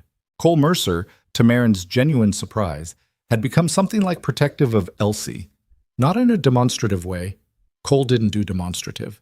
But he was the one who noticed when one of the younger new hands was being too loud and thoughtless near where Elsie was sitting, and the one who said something about it without fanfare and without involving Marin. She learned about it from Denny, who saw it happen. "Cole told Hanrahan to watch his mouth," Denny said, with the pleased expression of someone reporting a satisfying outcome. "Did he?" "Said there's a kid in here and to act accordingly." Denny clearly found this remarkable. "Cole, I mean." "I heard you." Marin kept stirring the pot. "People are full of surprises, Denny." "Yes, ma'am." A pause. "You don't seem surprised." She thought about the morning Cole had apologized across the crowded breakfast table, the cost that had been visible in his face. "I was a little," she said, "but less than you'd think." Gideon Cross was harder to read than the rest of them, which was not surprising and did not particularly concern her. He was a man with more history than he showed, carrying things that she could see the weight of without being able to see the things themselves. And she had learned enough about that kind of weight to know that it didn't dissolve on any particular schedule and couldn't be managed by anyone other than the person carrying it. What she noticed over the weeks of November and into December was smaller than drama. It was the accumulation of small things, the kind that only add up to something if you're paying the right kind of attention. He started coming to the kitchen in the late afternoons, not with a specific purpose. not to discuss supply lists or meal schedules or any of the practical business that gave him cover for being there. He came and sat at the table and sometimes talked, usually about the ranch, the cattle, the land, the decisions he was weighing about the spring operation, and sometimes didn't talk, just sat with his coffee while she worked, the way someone sits in a space they've started to think of as somewhere they're allowed to be. She didn't push these conversations. She let them be what they were, which was the beginning of something being rebuilt that the winter and the grief had taken apart. She had done some of that work herself, the long, slow process of finding your way back to the person you were before loss remade you into someone who kept a tighter perimeter. She understood that you couldn't rush it, and she had no interest in trying. "The north pasture fence is going to need full replacement in the spring," he said one afternoon, the third week of November. "The storm damage and the age of it. It's going to be a 3-week job, minimum." "That's a lot of men in the field for 3 weeks." "Yes." He turned his cup. "I'm thinking we set up a field kitchen, chuck wagon, proper setup.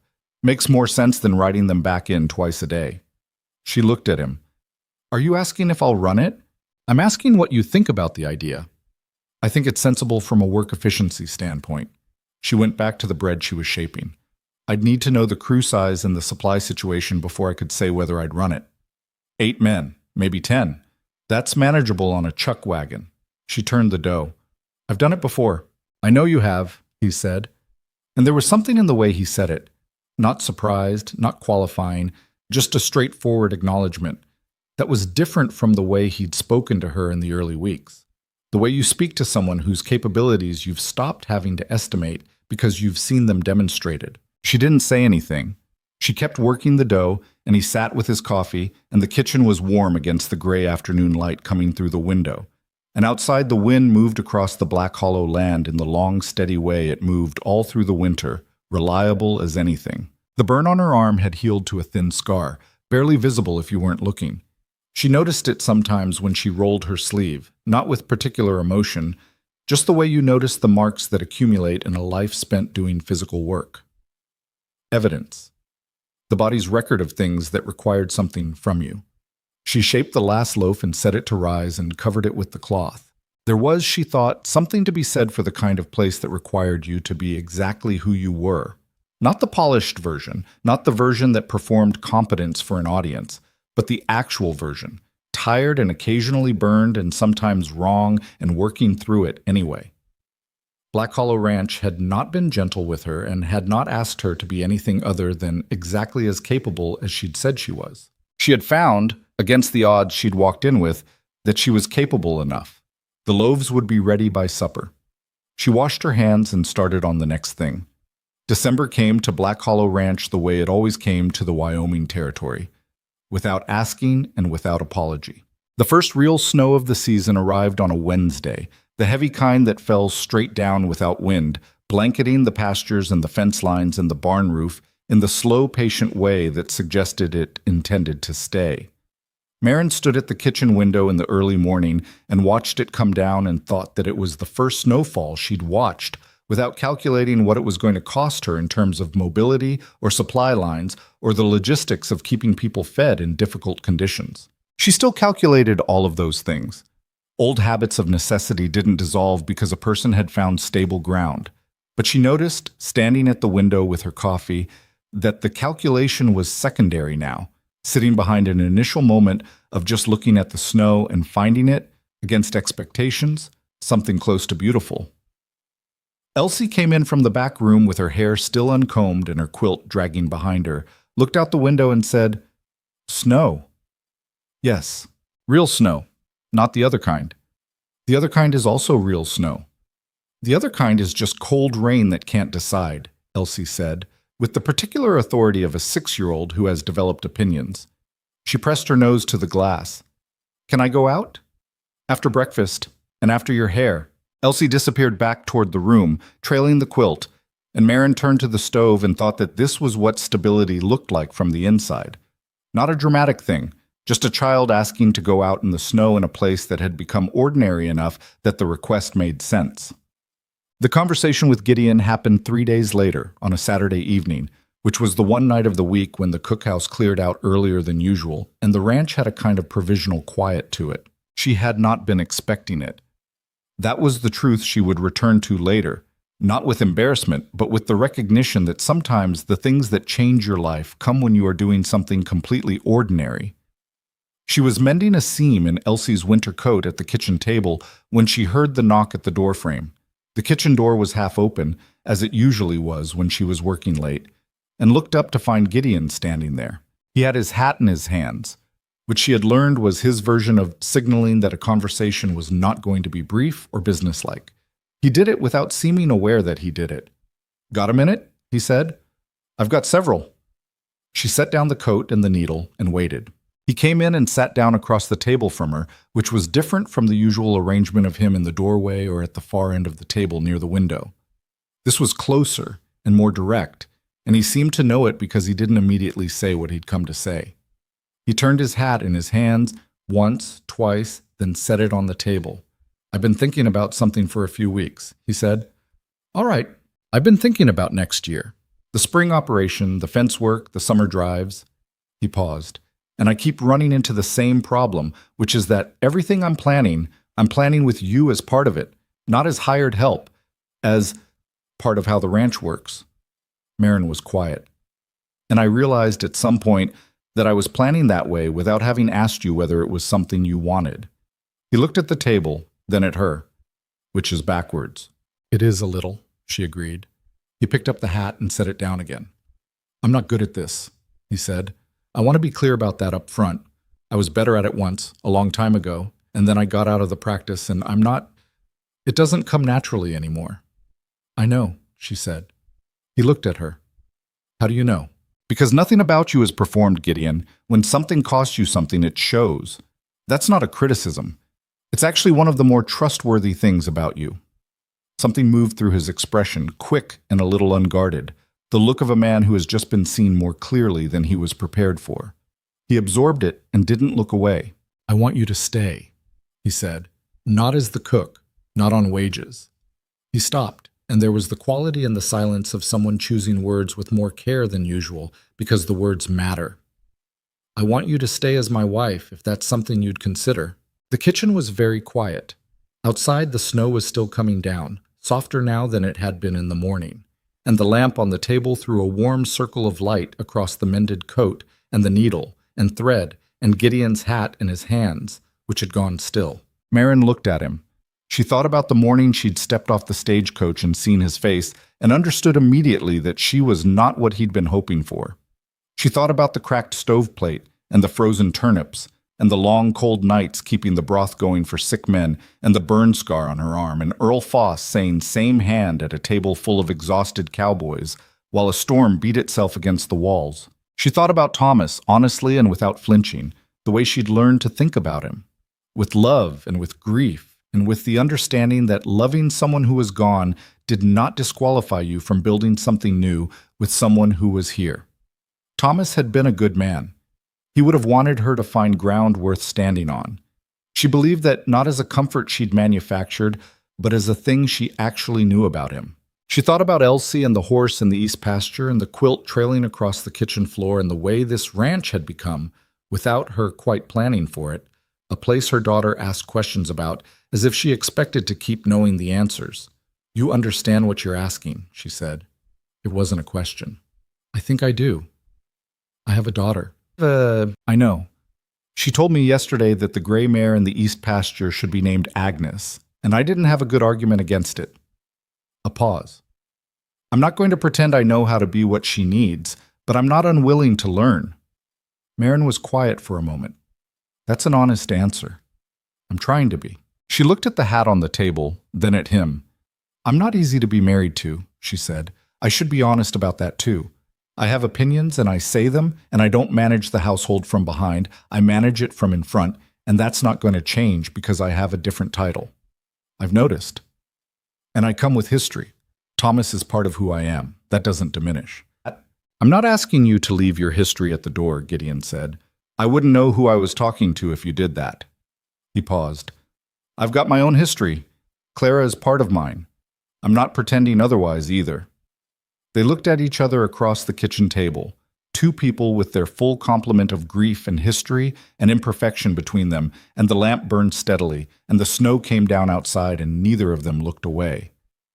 "Yes," Marin said, "I'll consider it."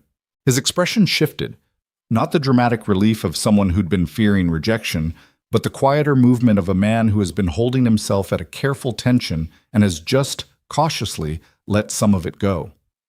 "That's not a yes," he said. "It's not a no either." She picked up the coat and the needle. "Give me a few days."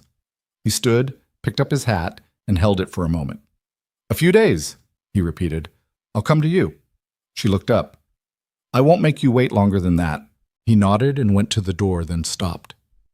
"Marin." "Yes." He seemed to be deciding whether to say the next thing. Then, quietly, "I stopped planning for next year after Clara died. For a long time, all I could plan was the next week, maybe the next month." A pause. "You're the reason I started thinking in seasons again." He left before she could respond, which she thought was probably intentional, the exit of a man who knows he's said enough and understands that the last word sometimes does the most damage to what you were trying to say. She sat in the lamplight with the coat in her hands and the needle and the snow outside, and didn't try to force the feeling into a shape. She just let it be there, large and complicated and not without fear, and also, underneath those things, something that felt like the first thaw after a winter that had gone on longer than winters should. And she gave it 3 days. She gave it 3 days not because she was uncertain of the answer. She understood her own answer pretty clearly by the end of the first day. But because she had learned a long time ago that decisions made quickly and decisions made carefully could look the same from the outside but were experienced very differently from the inside, and she wanted to arrive at her answer having walked around it thoroughly enough that she knew all its edges. She thought about it while she cooked, which was when she thought about most things. She thought about it in the quiet hours of the early morning and in the steady working hours of the afternoon, and once, unexpectedly, while she was watching Elsie try to teach Hank Dubois a game involving small stones and rules that appeared to change every few minutes. And Hank was enduring this with the patient bewilderment of a large man who has been thoroughly outmaneuvered by a 6-year-old and has decided to simply accept his situation. On the second day, Victor noticed something.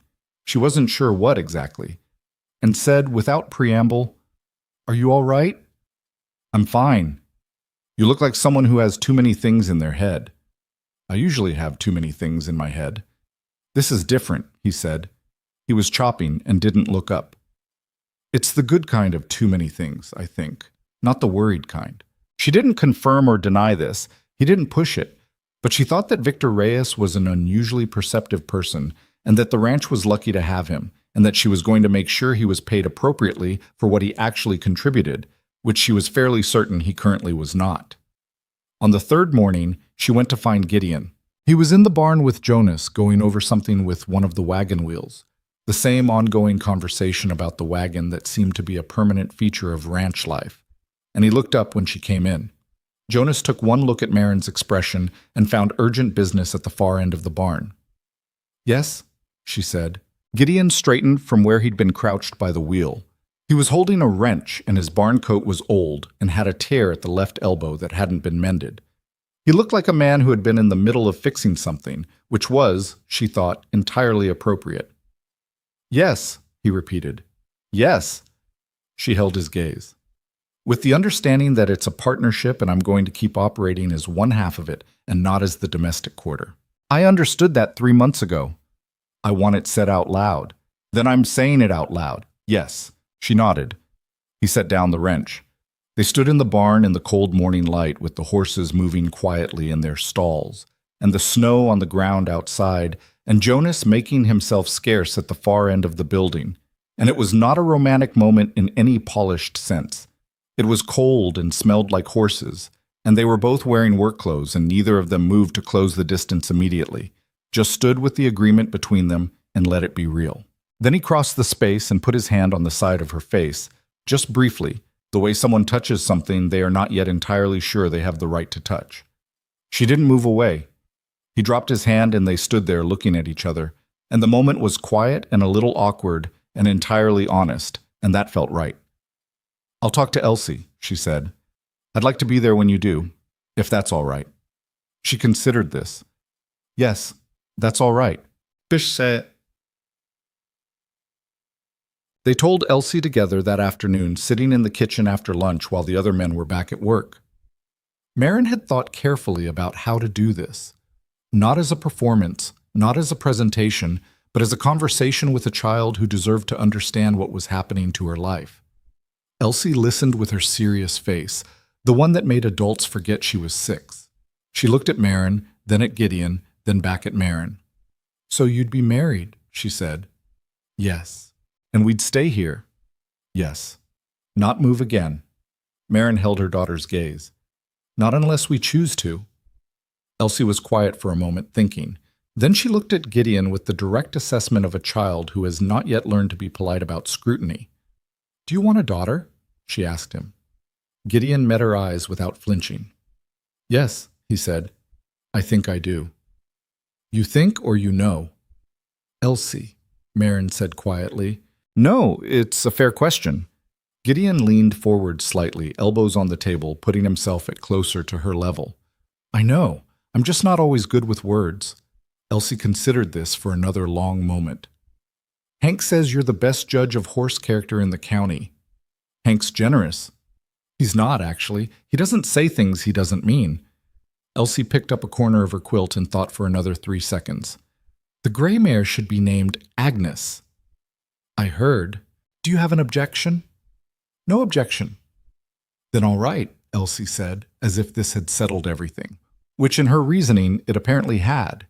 She got down from her chair and went to get her letters book, and the matter seemed to be concluded. Marin looked at Gideon across the table. He looked back at her. The expression on his face was not one she'd seen from him before. Not the flat assessment, not the careful distance, not even the quiet moments in the kitchen that had accumulated over the past months. It was something less guarded than any of those, something that had more living in it. She thought it might be the beginning of what his face looked like when he was not braced for loss. They married 3 weeks before Christmas in the front room of the Black Hollow Ranch house, with Hank Dubois and Victor Reyes as witnesses, and Elsie in her best dress with her hair combed for the occasion, standing very straight and very serious, holding her mother's hand during the brief ceremony the way someone holds on to something they intend to keep. Cole Mercer stood at the back of the room with his hat in his hands and did not say a single thing, which was its own kind of gift. Denny cried, which surprised no one who knew Denny. There was food after because there was always food. Victor had insisted on making the meal himself as his contribution, and he had made it well, a spread that was generous without being showy, the kind of cooking that understood its own purpose. The men ate and talked, and the ranch house was fuller than it had been in a long time, full enough that Marin could feel the warmth of it even in the room's corners where the cold usually settled. Gideon sat at the head of his own table with the particular expression of a man who has stopped holding himself at a distance from his own life. She sat beside him, and Elsie sat on her other side and ate everything on her plate and fell asleep in her chair before the meal was finished, tipping slowly sideways until her head was on Marin's arm, and Marin left her there and kept talking to Hank about the spring fence operation, and Gideon watched his new wife conduct a logistical conversation about labor costs while their daughter slept against her arm. And she caught him watching and raised an eyebrow. "Problem?" she said. "No problem," he said. "Then why are you looking at me like that?" He was quiet for a moment. "I was just thinking I've been planning in seasons again for a few months now." He turned his cup. "Hadn't noticed until right now that I started doing it around the time you arrived." Marin looked at him steadily. "I make good use of time," she said. He almost smiled. The real version, the one that was still learning to come back. "You do," he said. "Yes, debt." That winter became the winter people in Dorset County talked about for years afterward. Not because of anything dramatic, but because of what Black Hollow Ranch had become by the end of it. The word had spread the way all true things spread on the frontier, not through announcement or effort, but through the simple accumulation of people having an experience and then telling someone else about it. The Gather crew went back to their own outfits and told the story of the meal after the storm, and Earl Foss, who wintered in Dorset, told the story of Holt Station to anyone who sat still long enough to hear it. By January, Black Hollow Ranch had a reputation in the county that it had not had before, not just as a well-run cattle operation, but as a place that was managed with a particular kind of seriousness about the people who worked there. Other ranchers noticed. Gideon got 3 unsolicited expressions of interest from neighboring operations asking if he would consider some kind of supply arrangement, sharing the winter food cost in exchange for their crews being able to use the Black Hollow cookhouse during the worst of the cold months. He brought these proposals to Marin, which was how he handled things now, not as a formality, but as a practical recognition that the hospitality side of the ranch was her domain, and she should be part of the decisions that affected it. She thought about each proposal carefully. She accepted one, from the Calvert spread to the northeast, a small operation with 12 hands and a kitchen situation that was genuinely inadequate for winter, and declined the other 2 because she understood the limits of what the Black Hollow kitchen could absorb without becoming something other than what it was. She didn't want to run a boarding operation. She wanted to run a good ranch kitchen, and those were different things. The 12 men from the Calvert spread came through twice a week during the worst of January, and Marin fed them the same as she fed the Black Hollow crew, without distinction. The Calvert foreman, a weathered man named Hutchins, asked her on their 3rd visit what she charged for the arrangement. "Talk to Gideon," she said. "I handle the kitchen. He handles the accounts." "I was told you were the one who agreed to the arrangement." "I agreed to it. He sets the rate." Hutchins looked at her with a kind of appreciation that was free of condescension. "That's an unusual arrangement." "It works for us," she said, and went back to the bread. Victor stayed through the spring. He talked about moving on at the end of the fall season. He had family in New Mexico, a mother he wrote to regularly, an intention to go south that had been indefinitely deferred. He stayed because the work was good, and because, as he told Marin one morning without much preamble, he had not found many places where the kitchen was run by someone who actually knew what they were doing. "That's not a reason to stay indefinitely," Marin said. "No," he agreed, "but it's a reason to stay through spring." He stayed through spring and then through summer, and at some point the question of when he was leaving stopped coming up. His mother came to visit in August, a small woman with her son's economy of movement and a directness that Marin recognized immediately as the origin point of Victor's own, and spent a week at the ranch, and helped in the kitchen without being asked, and approved of the setup in the specific way that someone approves of something when they can see that the person they love is being treated well. She and Marin had a conversation, the second evening of her visit, while Victor was outside with the men and Elsie was asleep and the kitchen was winding down for the night. They talked about cooking, about what it meant to feed people well versus feeding them adequately, about the difference between a kitchen that was a workplace and a kitchen that was the center of something. "My son is happy here," Victor's mother said. Not as an observation exactly, more as a fact being formally noted. "I think so," Marin said. "I hope so." "He is." She dried a dish with the same efficient movement she'd used all week. "That's because of you. Not entirely, but significantly. He's good at his work. He's good at his work everywhere he goes. He hasn't been happy everywhere he goes." She handed Marin the dish. "There's a difference. You understand that." Marin did understand that. She thought about all the places she'd cooked where the work was good, but the ground under her feet felt like it was always about to shift. She thought about the stagecoach coming into Black Hollow, and the disappointment on Gideon's face, and the cold and the broken stoveplate, and the long road from that morning to this kitchen.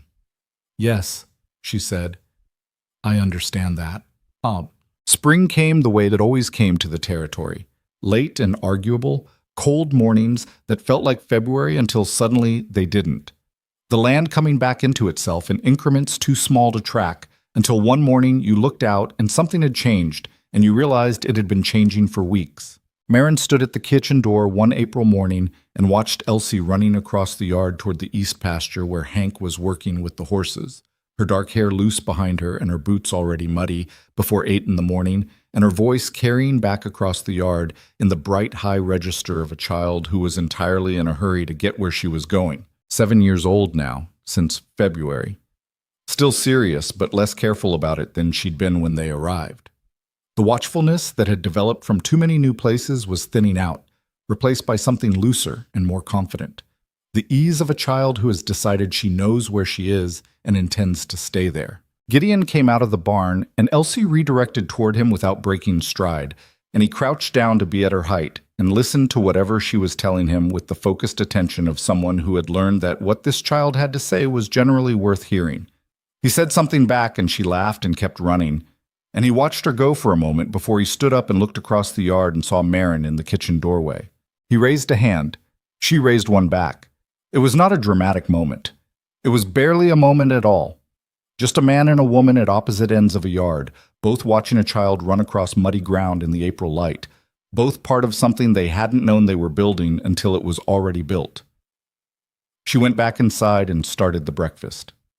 There are people who will tell you that a home is a place, a physical thing, walls, a floor, a roof, the specific smell of a known space. And that's true enough, as far as it goes. But Marin Whitlock had cooked in enough places and traveled enough roads to know that the geography was only part of it, and maybe not even the most important part. A home was really an answer to the question of whether you were supposed to be somewhere, whether the space you occupied had some logic to it, some fit between who you were and what was around you. You could live inside four walls for a decade and still feel like you were waiting for something to come clear, waiting for the decision to be made about where you actually belonged. She had felt that way for a long time. Not bitterly. She had not been bitter about it, had mostly understood it as the condition of her particular life and gotten on with things regardless. But she had felt it. She did not feel it at Black Hollow Ranch. What she felt instead was something quieter and less dramatic than anything she would have chosen for herself back in those waiting years. Not happiness exactly. Happiness was too simple a word for something that contained grief and responsibility and imperfection in roughly equal measure, with warmth and belonging and daily purpose. Something more like rightness, the sense that the equation had finally balanced in a way that made the numbers mean something. She thought about this sometimes, not with sentimentality, but with the honest assessment she gave to everything. She thought about what it had actually taken to get here, not the journey, which had been long and sometimes brutal, but the choices. The decision not to take the foreman's money at Holt Station. The letter to Gideon Cross, written over 3 evenings with careful honesty. The moment at the foot of his porch steps when she understood that she was not what he'd wanted, and she stayed anyway because she had come too far to be turned away by disappointment. She thought about the fact that home was not something that had been given to her. It was something she had cooked into existence, one meal at a time, one winter morning at a time, in a kitchen that had started as someone else's and become entirely her own. That was the thing nobody told you. That belonging was not a destination you arrived at. It was a thing you built, in the available material, with the tools you had, starting from whatever you were handed.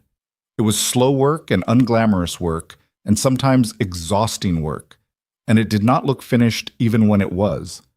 But it held. That was what mattered. When the storms came, and the storms always came, in one form or another, it held. The bread was ready. She took it from the oven and set it on the rack to cool, and the smell of it moved through the kitchen and out into the morning air of Black Hollow Ranch, which was warming slowly under an April sky.